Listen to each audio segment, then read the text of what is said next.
Shoutout nga pala dyan sa nagsasabi na madali lang yung trabaho namin. Panoorin nyo itong video mga idol.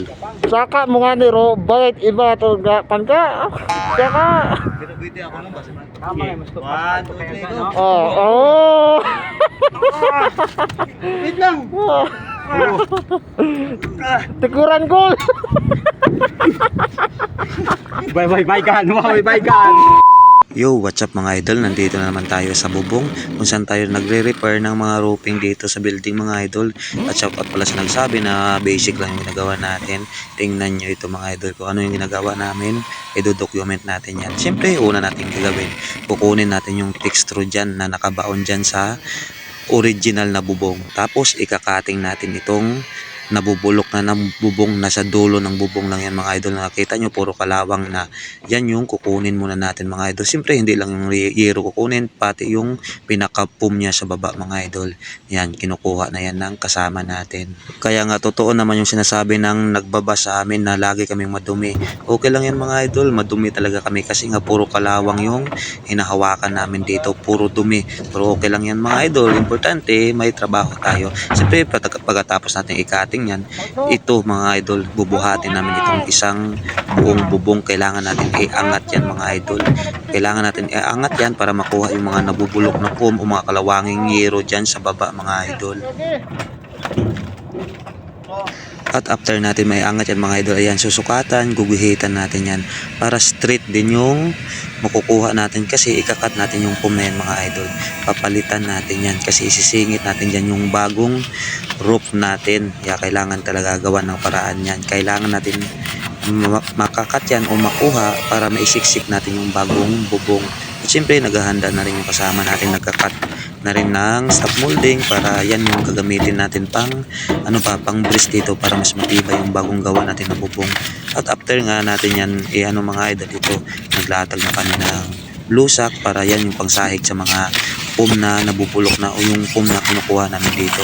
At ako nakabantay dito sa pinaka niya, kailangan nakaangkla dyan o may kalang dyan sa bubong kasi napakadelikado to. Kasi pag nasa baba ka, pag biglang kumalas yung lata na yan na nilagay natin, pwede ka mabalian, pwede mo ring ikamatay itong mga idol kasi napakabigat niyan mga idol. Siyempre pagkatapos natin kunin yung foam yan, ganyan na yung itsura mga idol. Tapos mga idol, isasalpak na natin itong nakadesinyo na stop molding mga idol. Yan yung pinaka-brace niya mga idol.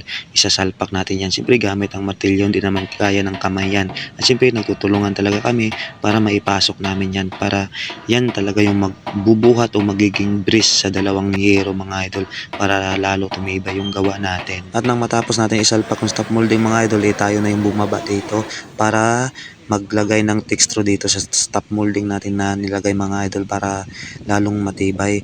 Sa unang salpak natin medyo mabilis lang, pero dito sa pangalawa medyo nahirapan tayo dahil nga medyo mahirap yung posisyon natin at mukhang delikado yung inapakan natin, kaya nag-iingat din tayo, kaya nahihirapan tayo. Pero hindi natin titigilan yung mga idol.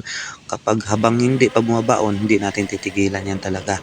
Kailangan natin lagyan ng texture yan mga idol para lalong kumapit at lalong tumibay yung gawa natin.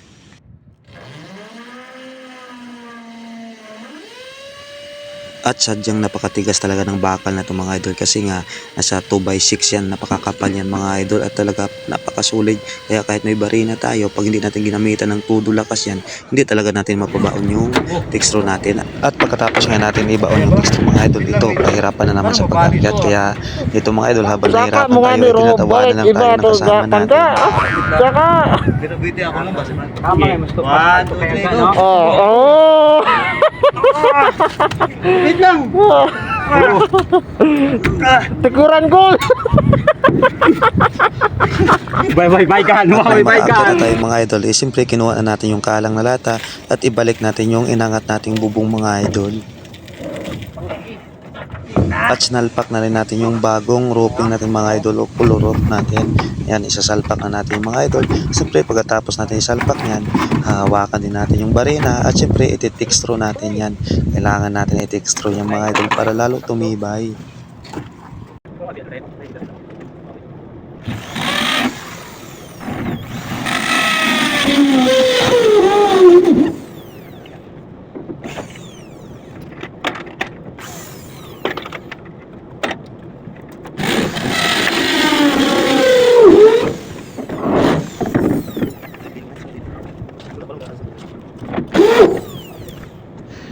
At ito na nga yung gawa natin ngayong umaga mga idol. Medyo mahaba na yan at medyo gumaganda na yung bubong natin.